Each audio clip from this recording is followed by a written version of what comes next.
welcome back. This is going to be exercise 11 on the iPad.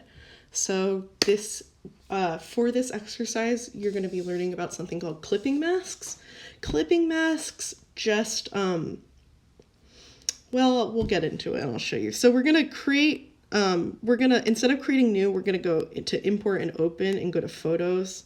And I already, downloaded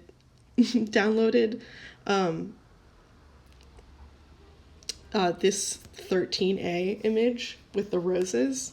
So basically a clipping mask makes it so you can only see whatever your layer is directly above the layer below it. So basically wherever the layer below is transparent, it's going to be transparent, and wherever the layer is above it, it's going to be transparent. So the first thing I'm going to do, which is going to seem a little bit counterintuitive, is I'm just going to hide these roses because I've personally found it to be a little bit, confusing to type stuff out with it below. Okay, so when I first, I selected the type tool on the left, and now you're just going to type out a very big letter. So I'm just going to type the letter M, just for fun. Why not? And then I'm going to select M. Oh my goodness. Undo. Cancel. All right, so you can click and hold and select all. I have a little bit of trouble selecting text on this iPad. I do not like it very much. And when you drag it up, you can only bring it up to 288, but I'm going to say let's bring it up to 400. Let's go big, 600 even. Perfect. Awesome. All right, so I'm going to bring it to 600, and you're seeing that it's all here in the layer properties. And then, so I'm just going to use my 2 fingers to drag up because somehow it's gotten a little too high, and then I'm dragging that little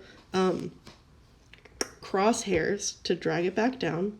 All right, so I've got the letter M, right? So right now, what I can do is I can select my roses layer. And now it looks like, the M is behind the roses. But what we're actually going to do is I'm going to click and hold, or not click, I'm going to tap and hold the roses and drag it up above the letter M. So now you can't see the letter M, right? Well, so now we're going to make the roses into a clipping mask. And what that's just going to do is make it visible, make it only visible where there's something on the layer below it that's visible. So in order to do a clipping mask, all you do is you go to that square with the little arrow right here. And now it's nice because it's only on top of the M. So I'm just going to use the move tool and move some roses to where I want them to be. And I might even resize them. I'm getting a little crazy, right? So I'm going to resize it, and I'm just going to move it to, what I think looks nice. So I kind of like it with the roses looking a little bit smaller. So I'm going to do it like that. Okay. All right. So in the original version of this tutorial, which is on the desktop version, Dan Scott uses some layer effects to kind of create a drop shadow.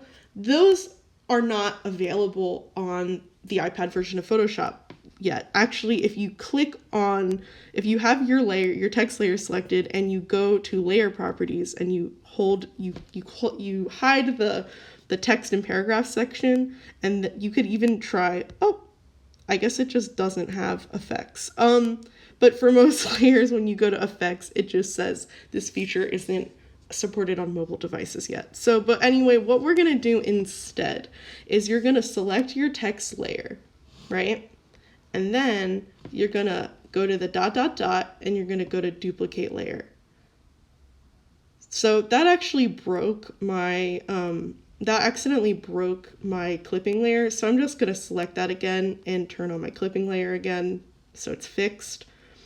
And then what I'm going to do is this. I'm going to do 2 things in order to kind of create a drop shadow.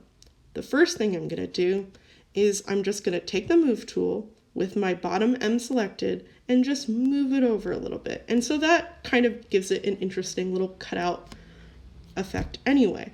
But I want to go for something a little bit more realistic. And so for what I'm going to do for that is two things. I'm going to change the opacity and I'm going to add a little bit of a Gaussian blur. So in order to add a Gaussian blur, I'm just going to hit this nice little layer looking thing with a lightning bolt, and I'm going to hit Gaussian blur. And so it's going to say, to continue, you have to flatten this layer. That's fine. I'm not planning to edit this text anymore, so I can flatten the layer. And I just am going to want to blur a little bit. Yeah, that looks nice to me. I think, honestly, even less. Like 1 or maybe 1.5 pixels, I think, is nice and soft enough. Something like that. I think 1.7 is what I chose. You can do whatever looks good to you. And then I'm going to go to the layer properties, which is over here. All right, I selected that, and I'm going to go to blending options and just turn the opacity down a little bit. Nice.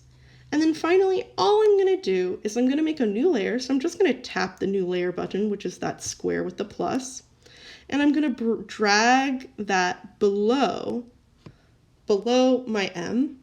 And just for fun, I'm going to, select the color white. And so I just swiped the colors to get it to the top. And now, boop, I'm just filling in the background. And now we have something which is really similar to what Dan Scott's made in his. And I think that looks fine. If anything, if you wanted, you could blur it out a little more. You could change the opacity a little more. I think actually I will change the opacity of the M a little bit. I think it's a little dark. All right.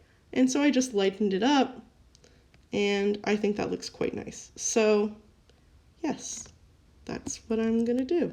And now I'm just gonna, before I export it, I'm gonna go back and I'm gonna rename it. I'm gonna rename it to my name, which is Ayala Emma. I don't really care. You can do it you can do your first name first or your last name first. I'm fine with either. And then you're gonna do DI _ exercise 11 _ clipping. Voop. And then I'm just going to export. I'm going to go to publish. I'm going to go PNG again, large, and I'll just save the image, and then you're going to turn it in. And so that's exercise 11.